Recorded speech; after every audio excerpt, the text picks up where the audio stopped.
Hello and welcome to Movies, Films, and Flicks. I am Mark Hoffmeyer, and joining me is someone who was once called a bonehead, and they responded by calling that person a bonehead. It's Nande Boetes. You bonehead. You bonehead. I love the little, all the interactions between Dewey and Gail in this one. One of my favorite scenes is the one where they reunite for the first time in the movie, after seeing each other. Dewey's so mad at her writing the book and, making him look all bad. What is that page? I actually wrote it down, page 41. Deputy Dewey, ooze with inexperience.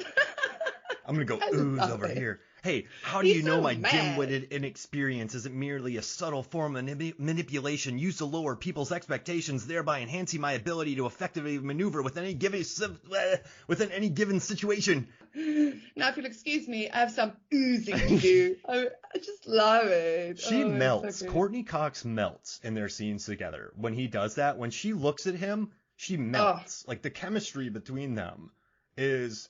So I'm going to say something crazy here. I think Scream 2 features the best all-around performances by the core group. That's because Scream 4, Campbell's kind of lost. It's mostly about, I think Courtney Cox is the best in 4.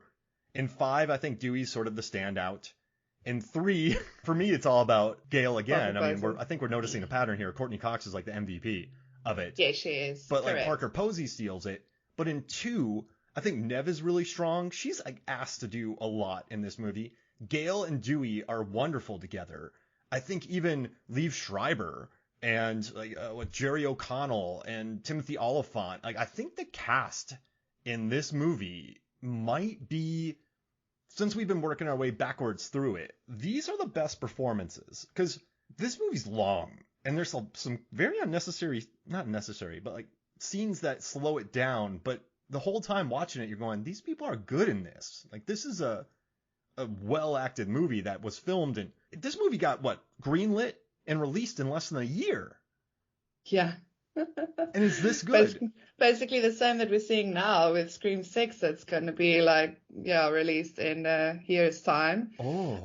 Yeah, and you're so right. I think a lot of it has to do also with, I feels like they just maybe because they know the characters. It's the second time around. Everyone knows the characters a bit better, including Wes and everyone working on the film. So it's kind of like they started lingering the camera on our main actors a little bit more. Even Jamie Kennedy, Randy, even him, the moments, it was like they were allowed to really play with the emotional side of their characters. It wasn't just story driven. The first one was very story, this, that, beat. The second one definitely slowed it down a bit. And yeah, me and we've talked a lot about how it does feel a little long, by the middle of the second act going into the third act. It does feel but not because of those scenes where everyone's acting their asses off, more little other plot stuff that we personally thought could have made it to the director's cut edition. That's a really great point that you just made, and I don't think I've ever put those two together where Randy gets a scene where he's the unrequited love interest, the nerd gets the girl and he sprays the banaka in his mouth when he's walking with the two of them, and he's ew, gross. Even his speech when he's walking through the quad campus looking for the killer, they linger on him. And absolutely, they give him time to play it out, really get into it. That scene with Randy actually is a very good acting scene to show how the dynamic switches, because at first he's all very cocky about first he's really fascinated. Actually, he's oh my gosh, I get to finally talk to the killer, because the killer never phones him in the first one. It's the first time, so you can see he's whoa, this is my moment. And then it goes to oh, yeah, okay, guy, okay, killer guy, you're this and that. And then I think he says, you're never going to get the girl. And Randy is F you. And he gets mad and he starts getting into it. And he starts shit talking Billy and the whole thing. And it's such a good scene. It's actually a very long scene if you go look at it. But that was played so well. It felt so natural for the characters. And I think that's what this movie did well. There were like stuff that we could get nitty-gritty about and everything, but it really allowed them to, and like you said, the whole like Gail and Dewey and the chemistry between them, the way Gail looks at him, like the love in her eyes for this sweet, cuddly, ridiculous man. Yeah. Yeah, it's the best. She It's the best. melts. She She melts. It's not melts. even acting. She Absolutely. just and you know this is gonna sound like a really weird example, but the Jamie Kennedy death, Randy's death, we talked about feeling like a gut shot, but it feels more like a scene from the movie Soldier where Kurt Russell uses a helicopter blade to cut open Jason Scott Lee's stomach, and then he starts punching him in the stomach where he just sliced his stomach. Like this isn't a Yeah. regular gut punch. This No. is because I watched this in the theater because my brother told me like he saw I didn't get to see Scream in the theater, my brother did, and I loved it, so I went and watched Scream 2 in the theater. And that Randy death, that's a like brave move. That like this movie has guts, literal and metaphorical, and I loved it. I mean, it hurts, but it's so devious and it's so Wes and it's so beautiful that Yeah. like, even just watching it, I get a smile on my face. But you know what's crazy? I've written about this movie before for Movies, Films, and Flicks, and I've said that it's the best pure like horror sequel, slasher sequel ever made. And there's a bunch of caveats here. Like Aliens and Alien. Like Aliens, yes, is a classic, but Aliens has a different cast, different director, 12 years apart, 8 years apart. You have other sequels that are really good. But this one happened a year later with the core cast. This isn't like Friday the 13th 1 and 2, or this isn't like Nightmare on Elm Street 1 and 2, or Final Destination 1 and 2. This is like the same crew of characters moving into the next experience. And Yeah. it's like the fact that they had a year to make it. But this is the first time though that I've ever been watching it in the CC scene. So like, you know, in the 90s I was like Sarah Michelle Gellar's amazing, you know, like I never thought about it. But now that I watch it, I'm like, this scene's not like, why is this here? Like, does that make sense? Like, I don't want to hate on Yeah, the that movie, but no, but I mean, you're right because that scene, I also have a lot of problems with that scene because the only reason that scene is in there is because the killers are killing people with the same names, like the people that died in the first one. That's like literally it. Like, there's a lot of contriveness with like the actual plot of this one. I mean, like we've spoken about some of it. We'll get into some of it now. Yeah, I also felt, I mean, Sarah Michelle Gellar, like her character, Cece, she looks like this blonde ditzy girl, but she's not. I mean, she's being like the sober designated driver chickie, like waiting at the house kappa or whatever. You guys all have weird colleges. Like, you know, she's like responsible and she's not like ooh being flattered over the phone or anything. She seems like she's got it so together. And then it's these weird things like, you know, that starts playing out when the doorbell rings and she goes out and, oh, there's no signal right outside the door. She needs to go back in. And then it's the up the stairs thing and all the tropes. I don't mind the tropes. I mean, I love it. It's Scream. It's Wes. Like, we're like playing up horror tropes and whatever. But her character just, it didn't come together for me, you know? mm, Like, I was like, and it's the same problem I have with Billy's mom. The character doesn't make sense to me. Why, if her only thing is to have revenge over like Billy's death, wouldn't she just hire someone to kill Sydney if she got, you know, wants her hands clean? Why this whole elaborate plan? I don't buy it. I get Mickey. Mickey is a freak show. you found on the dark But web in '97. I mean, I just don't like if Mickey was the mastermind and he somehow manipulated Billy's mom to get into his plan of like making this thing because he wants to be like Hollywood movie famous or whatever.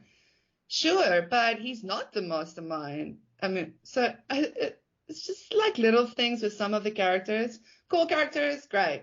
Extras, yeah, Yeah, you know, I think Laurie Metcalf is so good in this that I love those eyes. like you know when a performance is good when 3 years later you go, wait a second, that doesn't make sense. Is because you're so caught up in the performance. And so Yeah, watching her yeah. in this, I love her. Like she's so like Oh the yeah, no, eyes, like the listen, she does it so well. and Oh, I like that she just shoots Mickey. She gets rid of him. And I would have I'm not saying I ever like when people are murdered, but the whole following the pattern, I would have liked it better when remember when Cece looks at him and goes, "You have a hard on for Cameron." And or Ridley Scott, one of the two. And he gives oh, her this Cameron, look. yeah. It would make more sense if he was pissed at her and he went and did that. Does that make like does, Exactly, exactly. Like I kind of, you felt like you needed just a little more motivation than, oh, they have the same name. mm-hmm, Like, and not really even because of what Cece's name was actually something else, mm-hmm. Casey something, and it was Casey Baker. Like, it's not even like literally the same name. I'm like, really? So there was no Casey at that college, no Casey whatsoever. Like even despite like thinking about Laurie Metcalf's character, thinking about the CC kill, I think this movie has some of the strongest moments though in the franchise. Like I like between the Randy moment, I love Jada Pinkett The opening, yeah. in the beginning. She wanted to have this massive scream. I love how she's talking about like Sandra Bullock movies and just the chaos of the theater. I just think this movie has some of the strongest moments, but then it has some moments where you're like, what? Like what? I hate being. Confusing almost, like. I will never say though that this is what I would do in a horror situation because Yeah, you never know. like Yeah, we've spoken about this a lot. You it, you you don't know. like I stub my toe and I'm like like I don't know what to do or something drops and you're like whoa, whoa. So you're Yeah, kind of like this is how you if something even some people are so organized that a pencil's out of place they get stressed out. So it's like exactly. I don't want to say how I would act to this, but but I will say it's a testament to this movie where there's that car crash scene, and then they have to crawl over the killer because I never thought about that in '97. I was just tense. I was just squeezing my Yeah, seat, and I guess most importantly, I'm like, well, this is new. I have never seen this before. yeah. But then later on, when he gets behind her and kills her, and you're just kind of They're standing right there. The car is right behind them. How did they not see him get out of the car? I mean, he obviously had to get out of the car the same way, like sliding through. How do you not? Like Haley is standing, literally facing like the car is behind Sydney. She's looking at Sydney, so she would see the car. I'm like every time. And then also Ghostface.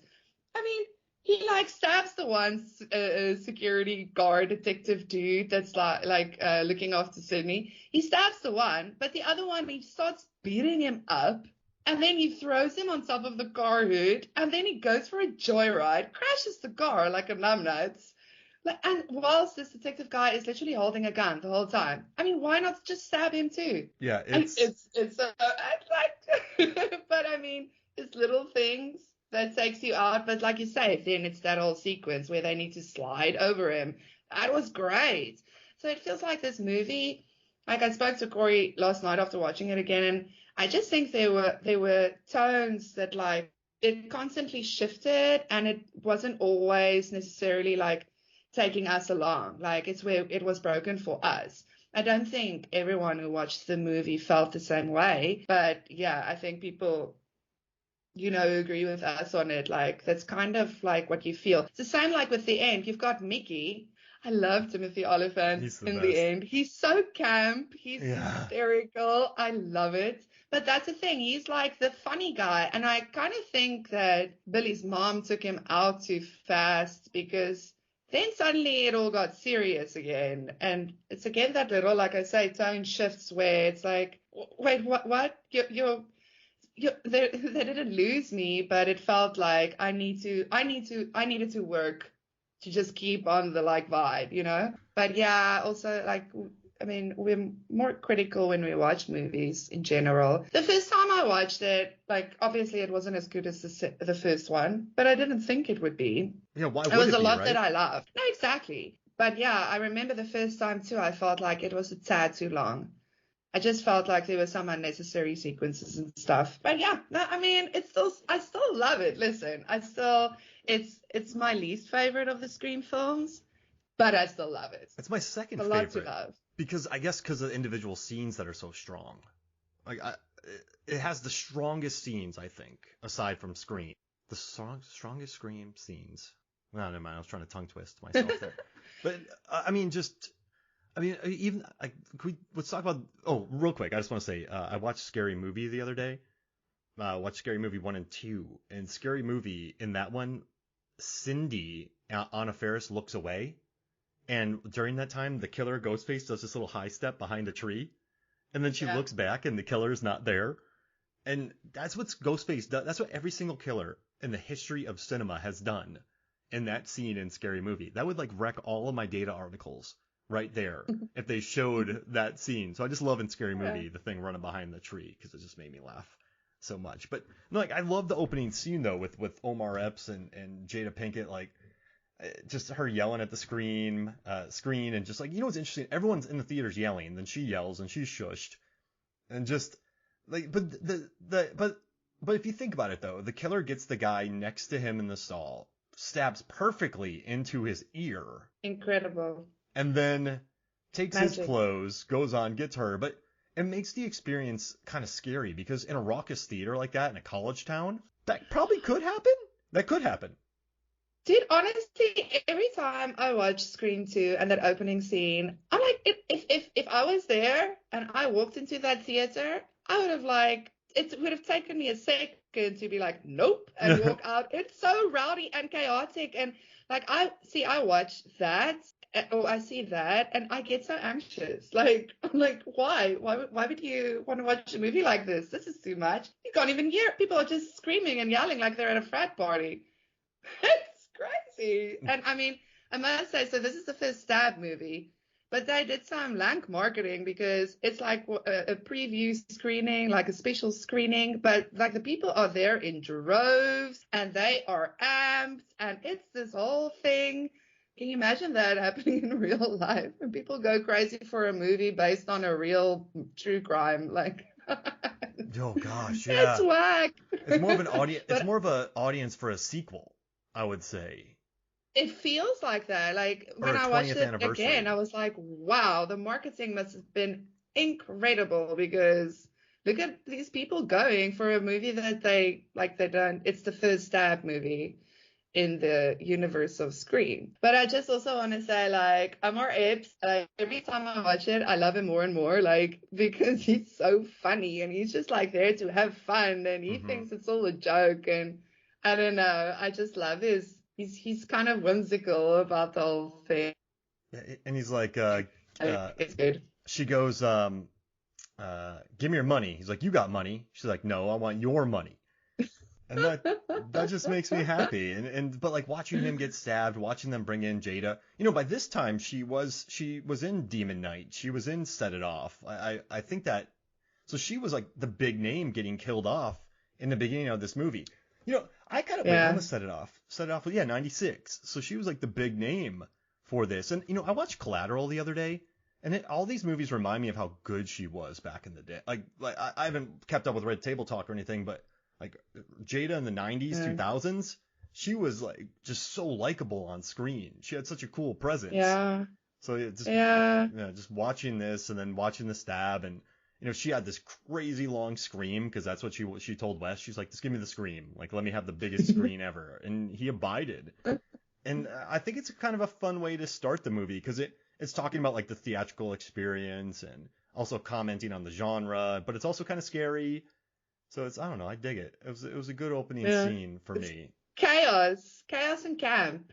And I think, like a lot of the second one is a bit chaos and camp because like the chaos kind of comes in with the whole frat house vibe that they try to do, but it never goes anywhere. See, this is like another thing for me is Rebecca Gayheart and Portia de Rossi is way underused. I kind of don't actually understand why they're there. They're there to kind of represent the, oh, Sydney, like you must be like, you know, like with us or whatever. But I mean, last night I was like, why isn't there more of them in here? Like, I don't, you get what I'm saying? Well, like, one of them could have been hunted and killed and given more style. And I do love it. She walks up to Sydney and she goes, hello, Sydney. Like the way, like that's not Australian, but she says Sydney. Hello, Sydney.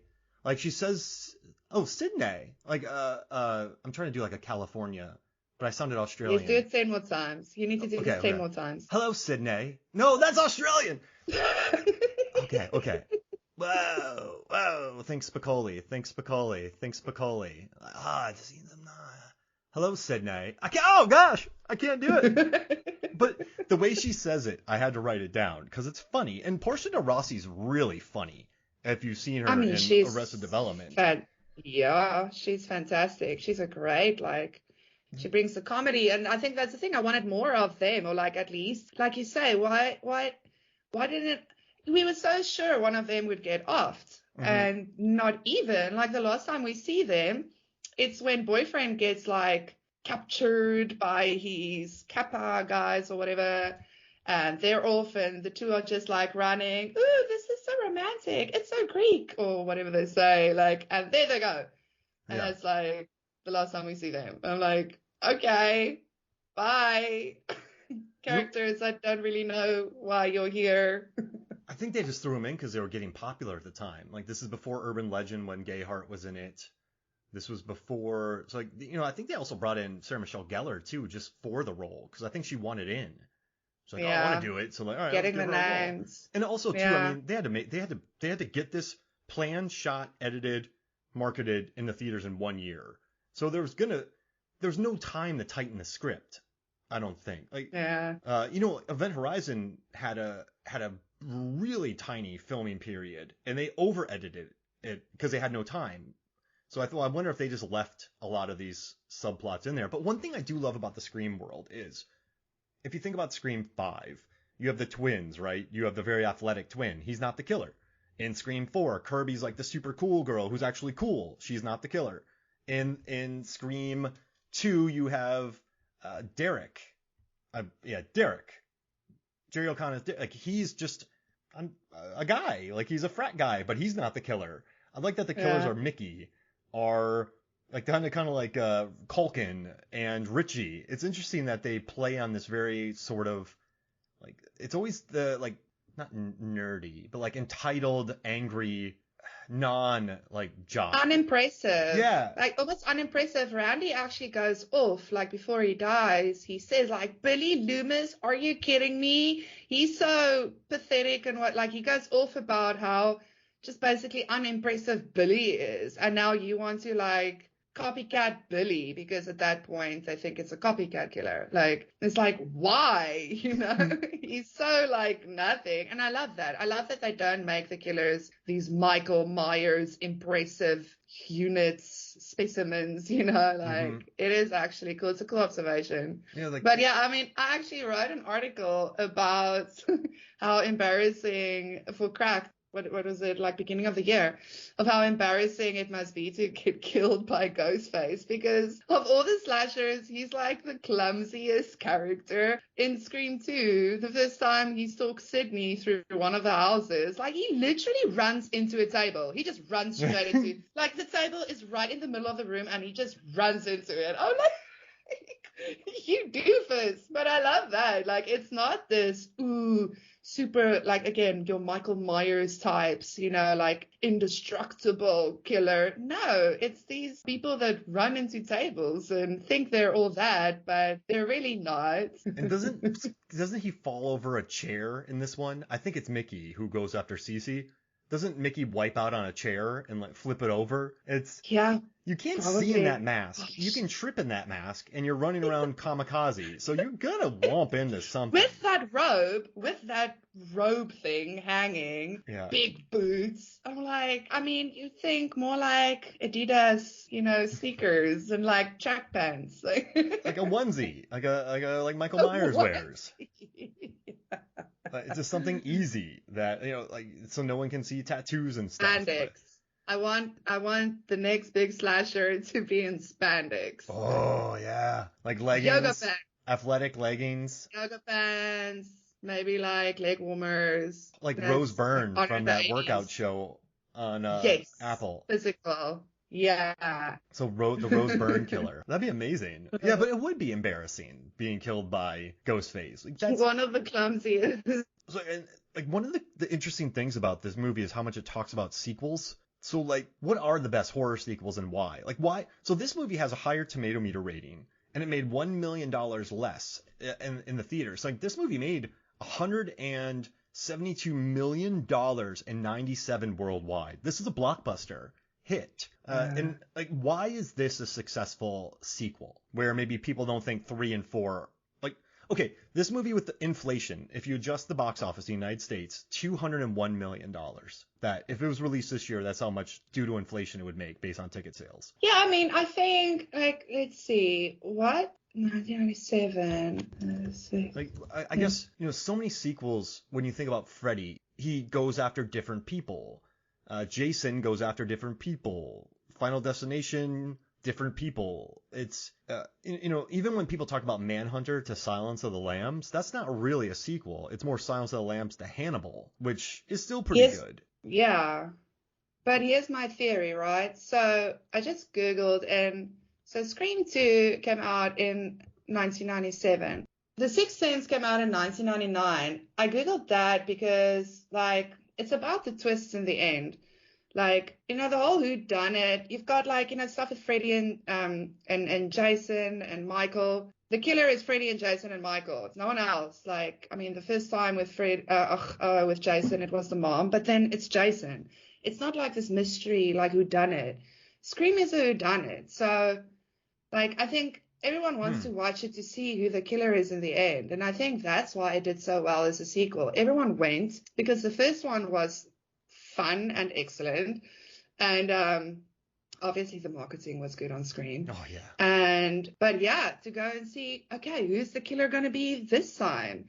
And I think that's why it works in general as a franchise, because again, like, it's not you don't know who the killer is. So that's part of the fun. Everybody loves a good whodunit.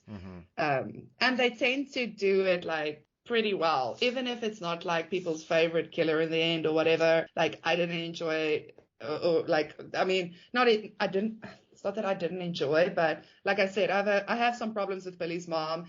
Some people had problems with Rowan from the third one. Still though, like, it's, it was still worth watching the movie, and it keeps on being worth it. That's why we all rewatch it all the time, because there's so many good moments. The moments kind of makes it feel like Final Destination. I think that's where Final Destination kind of picks up on. If you just have good scenes and you just keep on like doing these sequences because people like that, and that's what makes them watch stuff, even though they might not have liked the ending or the killer who was revealed. They like those moments. So cool. Final Destination. Let's just make a movie only with the moments, basically. Yeah, that's it. Cut everything else out. Only moments. Yeah. Yeah. Exactly. So, but yeah, I think that's why, like, Scream as a sequel, everybody went to watch it because, yeah, who did it? Who gone done it? And then, yeah, 2 years later, The Sixth Sense came, and it was the twists. And I think we ushered into the whole, yeah, you got to give us a gnarly ending, something that we didn't expect. Yeah. And what's interesting about the Scream movies is, like, I was thinking about Final Destination 3 and that wildly gratuitous tanning bed scene that just, like, it's a lot. It's one of the meanest things I've ever seen in my life. But if Scream, we'll get to that, but Scream 2, it doesn't have the most gratuitous scenes. It's not the bloodiest. There's not the most guts. There's really not much sex or gratuitous shots of women, are there? I mean, no. And like 3, is there? 4, is there? Like 4 has some. 5, not so much. So it's like It's an interesting franchise in that it, aside from maybe the gutting of Drew Barrymore in the first one, this movie largely stays away from like excessive gratuity, but it's also found a ton of success.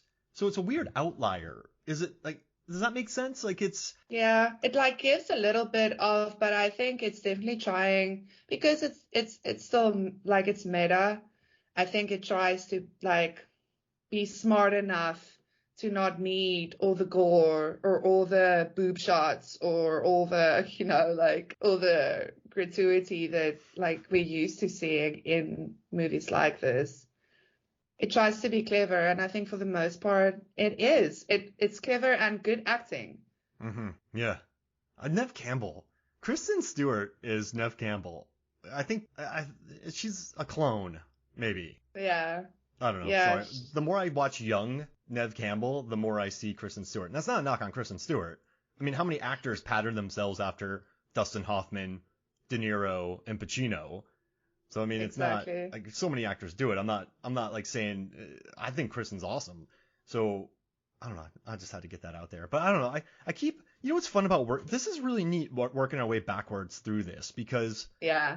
I've never done this before, and I really enjoy it because it feels like you're working back towards the original. And I don't know. I've really dug this series so far. And then what do we have? Oh wait, how many stabs are there? So we've got 22 stabs. That's light. That's light. 7 out of 8 kills, which is the highest Oh. yet. Yeah. And then, so 22 stabs, 28 gunshots, of which only happens literally in the final scene. All the gunshots is like right at the end. Kills 3. Yeah, kills 3. So yeah, no, it's actually pretty light. It's very mellow. I mean, I think the goriest scene was probably the quick little shot that they showed of Randy all sliced and diced. Yeah, and the blood pouring on the ground. Yeah, exactly. I think that was like the goriest. Yeah, that was totally the goriest. But like also too, I love when Dewey gets stabbed 47 times and they're like, "Oh, just hit some scar tissue. He's fine." That scene though hurts when they're in those Dewdrop. Oh, dewdrop. When they're in their soundproof area and you just see Dewey getting stabbed. Like they go back to that at Scream 3, but that hurts watching him get hit again. Like I like him a lot. And then when Cotton Weary, I know we're jumping all over the place, but when Cotton Weary goes to Gale after she's been shot, like, what are you, a cat? It just makes me so happy, like, because he just gets gut shot. And he's like, oh, you're like a cat. But what were your vibes from Cotton Weary in this movie? Yeah, right. I mean, his character was also a bit more developed, which was cool. Because in the first one, he was like just a guy accused. We didn't really know who this guy was. But yeah, I mean, the second one, at first, you feel like you kind of get the guy because he just wants to be like vindicated. But then he's so terrible with Sydney. And there at the end, oh gosh, I mean, Sydney literally had to like convince him not to. I mean, would he have shot Sydney? I mean, what? Like, Cotton is such a freaking weirdo. So it was such a good call to just kill him, like the first scene of the third one. Yeah. Right at the beginning of the next movie. Good call. Because I think that was clever to kind of set it up like that. Whether that was intentional or not, it worked out brilliantly. So, yeah, that was a good call to do that because what a weirdo. What a weirdo. He was thinking about it. He was totally. Oh, man. And then just that, I love that scene in the computer when someone messages Sydney and then she goes to reply and she just hits like we uses 2 fingers and goes doot doot doot like responds back to him. And then the random guy, oh, it's the same network. It's fine. Everyone can use it. Yeah, everyone's logged in or whatever. I love the hacking in '97 and then watching Sydney. Yeah. But that's how I typed in the '90s. Like I didn't use many computers. True. So I was like boop boop boop. True. And she was older. She's older than me. Not by much, but she came to computers probably later in age as well. So I just kind of I love that aspect of it. But I mean, I also love like at the end it takes place on a stage, so it's so theatrical. And it's just I love when the fake bricks land on. I was gonna call her Mrs. Voorhees. Miss Voorhees when they land on Laurie Metcalf and they sound like real rocks. I'm like, what is happening here? These styrofoam rocks exactly. Crush her. Yeah, I mean, like anyone who works in the theater knows that that's not going to crush her. I mean, if it could, that would be the most dangerous college theater in the world. Like, shut it down. Shut that production down. Someone's going to get killed in the theater. Who's using real bricks? Who does that? But yeah, overall, I'm still keeping this movie as my number 2 because of the Randy scene. Because I think it has some of the strongest scene. If you put together maybe we could do that. I don't know if you want to do this, but maybe at the end of our Scream episode, we could do our 5 favorite Scream scenes as well. Well, we could, because we've been for every episode we've done our favorite scenes. So, I mean, I can just literally go back and look at what I have and do my top favorites. See, that's why this one is my least favorite, because this one Like for all the others, I have like 5, 6 favorite scenes. This one is like 2, Huh. 3. Maybe it was just the time frame when I watched it. I remember just I watching do this. think Yeah, so I because think I also didn't watch it when it came out. I didn't watch it in the theater. I watched it when it came out on DVD later. So maybe it was a time thing. I kind of like the Charlie O'Connell, Charlie O'Connell, Jerry O'Connell character. I liked him in this movie. Like, what We do you? haven't talked about Joel. Yeah. Oh, Joel. Oh, yeah. Joel. But were you not really a fan of Jerry O'Connell or Derek? Were you not a Derek guy when he gets up and sings, and No. you weren't a fan of that? Oh, I hate that. Yeah. I so hoped we weren't going to talk about this Okay. because Well, we don't have I to. can't watch that scene. It's so cringing. Oh, like I don't know. Every time I die a little. I don't know why. And it's funny because I always thought it was just me. Corey is exactly the same. Like I don't know why it's so funny. Like that is just like the words. We're like, shut up, Jerry. You know what I think it is? In Oh, '97, every one of these college movies or high school movies, the kids were tropes. So then watching this big frat dude get up and sing terribly, and this kid's probably still like 20 years old, like watching him get up and sing badly and like earnestly to her, even though it's a terrible time, it felt kind of nice to me because you're not used to the like that earnestness on screen, at least in the 90s for me. Like it wasn't you had like the jocks, like Encino Man, jockey boyfriend, can't hardly wait, jockey boyfriend. I know what you did last summer, jockey boyfriend.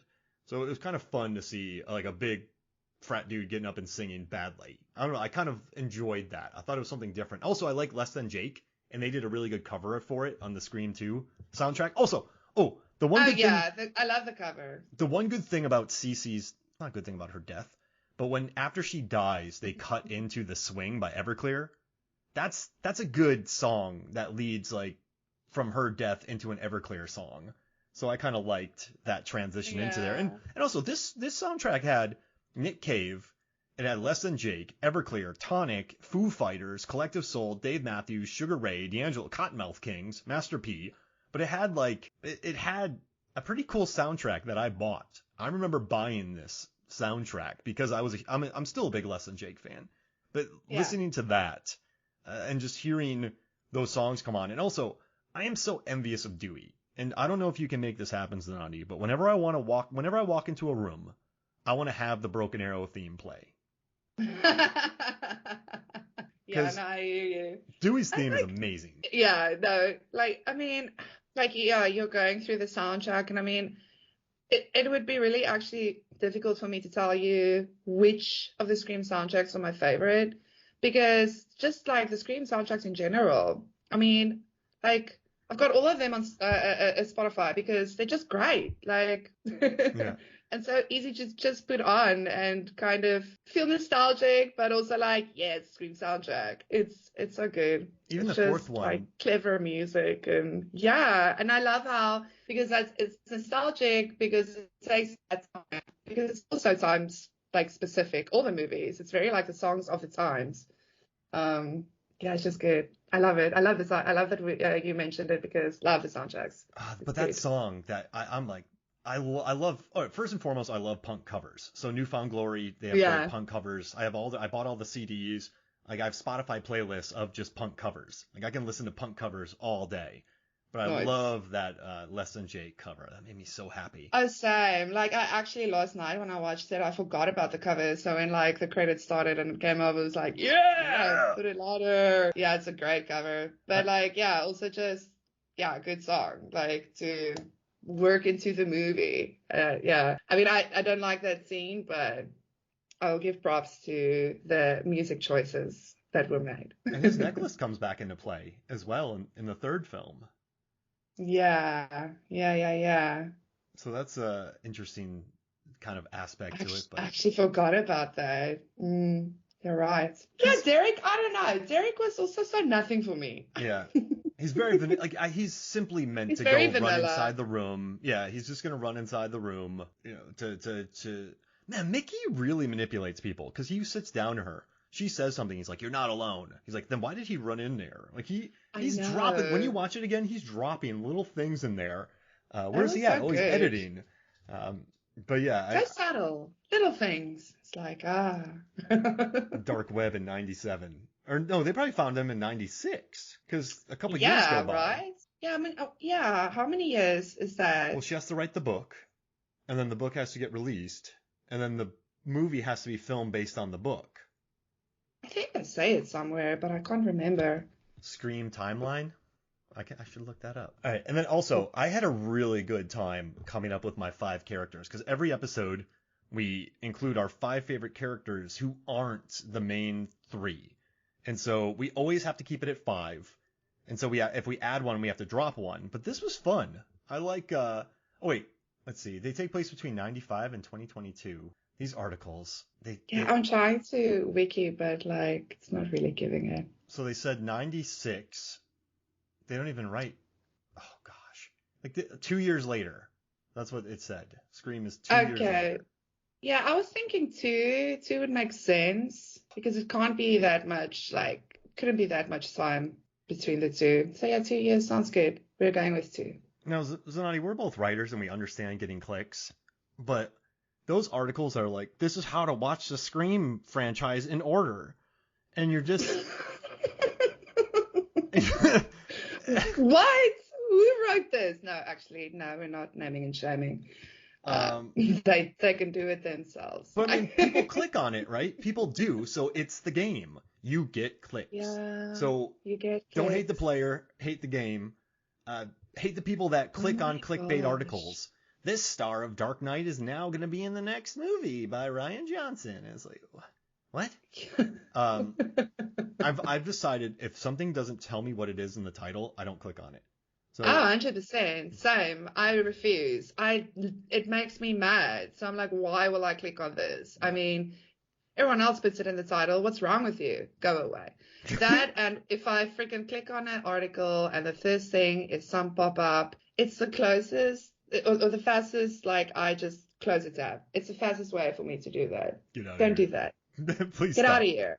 Stop wasting my time. All right, so you want to do our 5 keepers? Let's do it. Okay. Okay. Want to So, alternate? you want to go I'll do first? one, you do one, or you want to do me? I'll do my 5, you do your 5. Do your 5, Okay. and then Ooh. I'll. Okay. Kirby, Scream 4. Oh, Has to stay. Mm. Kirby's the best. yes. Jennifer Jolie, Scream 3. Yes. She is. Wonderful. Yes, that's the best word to say. The next one, Randy from Scream 2. I know I could have added him in Perfect. Scream 1, but I love his scene in this movie. They gave him the scene. I also love his scene with Arquette, where they're in there drinking like shakes and talking about who could be the killer. Well, if I'm a suspect, you're a Yeah. suspect. All right, let's move Yes. on. Like, Yeah. what? Let's move on. Oh, I love that scene. Then I'm gonna do Mindy from Scream 5 because I just think she's a lot of fun. She'll be back for more. But this is why I held off talking about this character. So my 5th character is Joel Jones from Scream 2 because Best cameraman. He knows what's up. this is the best part. Look, granted, I should have read your book before I took this job, but I'm reading it now, and whoa, I just read what happened to your last cameraman. The guy got gutted. Now I'm gonna do what any rational human being would do and just get the F out of here. Gail, first of all, he wasn't gutted. I made that part out. His throat was slashed. Joel, Gail, gutted, slashed, the guy ain't in the union no more. Exactly. The guy ain't in the union no more. Oh, I love that. I love that line. Did you get that on film? Yes, I got that on film. Help. I filmed the bingo competition, almost won a local Emmy. It just makes me so happy. It's Joel's great. Like, yeah, it would have been great to actually. How cool would it have been if, like, Gail had this cameraman that actually stuck with her, and we got to see him in the 3rd one, maybe even the 4th one. And this was like the executive producer. oh man, just mean- calling her from the studio. Like, I'm not coming down there, but I'm sending you. Yeah. I just love it how he runs away. Like he's I'm out of here. I'm gone. Yeah. He's the clever one. Yeah. He's like, no. Like, rationally, this is dumb, and I'm gonna go. I want to stay in the union. The guy's not in the union no more. It's I love it. I love, like, you know what's interesting about this character too? They don't this character's not overblown either. Yes, he's talking about a lot of No. tropes in there, but they write him well, and he's played really Yeah. well, and so that's why I had to add him. So my five, and I'm very happy with my five. They are Kirby, Jennifer Jolie, Randy, Mindy, Joel Jones are my I five love favorites so it. far. So Oh who do you? gosh, we have a lot of similars. I wanted to pick Joel too, but then I thought, no, we can't literally have the same teams. But we do have a lot. I mean, I've also got Kirby up top because, I mean, come on, of course, it's Kirby. And I'm gonna keep Chad because I've been a Chad fan since we started this series. You've got Mindy and I've got Chad, so we can both take a twin with us. Jennifer Jolie. I mean, I can't not pick her. Yeah, she's the I'm best. also I'm also picking Randy because I also like him more in this one because I feel like the first one is high school Randy, now it's college Randy, and he actually has matured, like Yeah. ever so slightly, but he has. He was good in this one, and also rest in peace Randy. So picking Randy, and then for my final, I am keeping my girl Sam from the latest Five Cream. Sam's my girl. Stab. She's so And stab that, heavy. That's why you love her. yeah, exactly. Like she's stab heavy. She's kind of like, because she's a protagonist, but also is she? Like, I love that. I love she's like Billy's daughter. It's such a wacky twist. So yeah, I need a badass in there. So yeah, Sam's my badass. You know, Sam in 5 reminds me of a lot of Sydney in 4. Like, they're just grown women who run into things, and like they're not, like, you just don't mess with them. Does that make sense? Like, Yeah, they're kind of like so over it. Like, why are you wasting I am over this. yeah, Like, like exactly. they're the grown people coming in there and taking care of business, and I love it. Yeah, yeah. I could see. I could have all those in my list. So I think we have some strong lists going on here.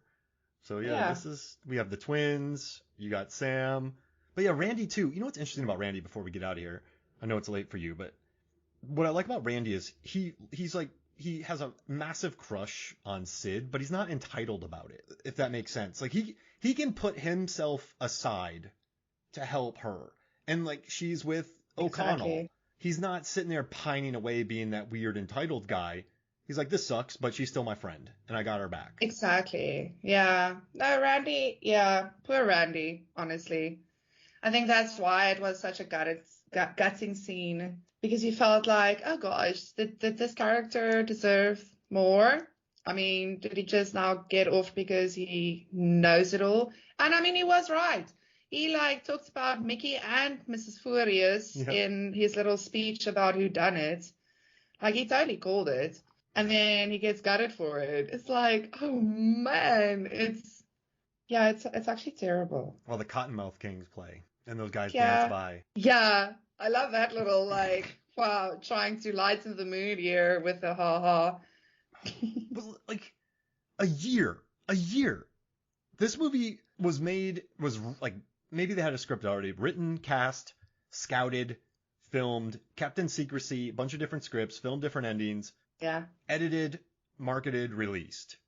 And it lived up to, you know what's crazy? I don't think it lived up to Scream's expectations, but sometimes sequels fail spectacularly to live up to expectations. This one did enough and was good enough to make sure the next one they made was still going to be viewed by many people. 100%. No, they really solidified the world. I think it was very clever to keep, the core characters, because that's also the thing. We didn't know who was going to be back and who not. I mean, they wanted to kill off Dewey in the first one. They were very close to killing off Deputy Dewey in the first one.